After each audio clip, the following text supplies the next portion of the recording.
D.L., they can't hear what was going on in the dressing room of the Kings of Comedy. No, not in this day and age they can't. No.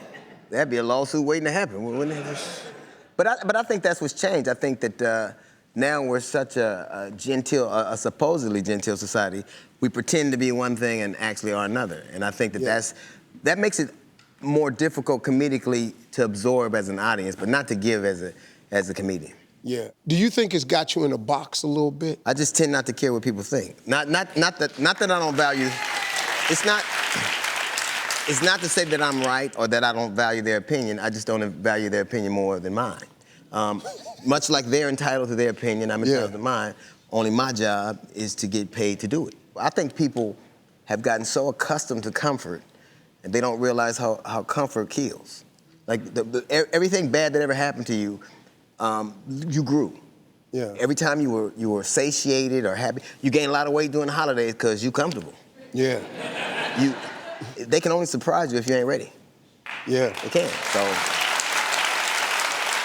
See, it's political correctness has hurt it, and we were around when it started. Sure. But I think that says more about us as a society than it does about the artists. Like I remember All in the Family was one of my favorite shows, and they said some of the most racist things I'd ever heard. But I think we had a truer picture of who we were. You don't have to pretend to be something when you're not sure who you are. And I think we pretend to be further along and more accepting of things than we really are. Right. I think I find comedy in the darkest places and the most ironic. I think, like, matter of fact, the more pain there is, the more trouble there is, the more chance for irony. Like, I remember my father died in July. As he lay dying and it was hurting like a son of a, I wrote jokes. Watching your father go teaches you how much time you don't have. Mm-hmm. And after that, I just said, I'm gonna say what I believe and do what I believe, because I know this old man right here never got to. It's like therapy for us, man. Right. That's why you could not have heard what was happening in our dressing room. Yeah. You just couldn't have, because it was unacceptable. You would be mortified. How could they?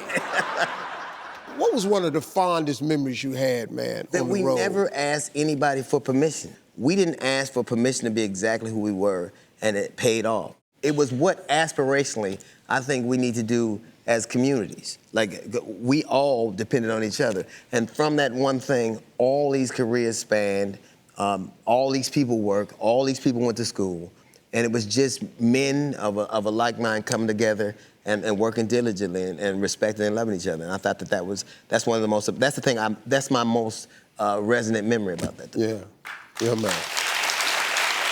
Boy, them boys right there. In Kings, man. That damn Bernie Mac, man. That dude was so... I'm not crying again. That ain't gonna happen. I ain't doing this. Yeah. We would be backstage, man, screaming. I'm talking about screaming, man. Bernie would say stuff, man, about his family members and that, to your point, I don't think he could do that right now. This dude said stuff you would go, Bernie. I just don't get how I don't like anybody that believes they're above a joke isn't part of the human community. There has to be some place you go where you get to hear something profane and profound. Someplace, when we were adults, our parents used to kick us out the room so they could do stuff that we knew.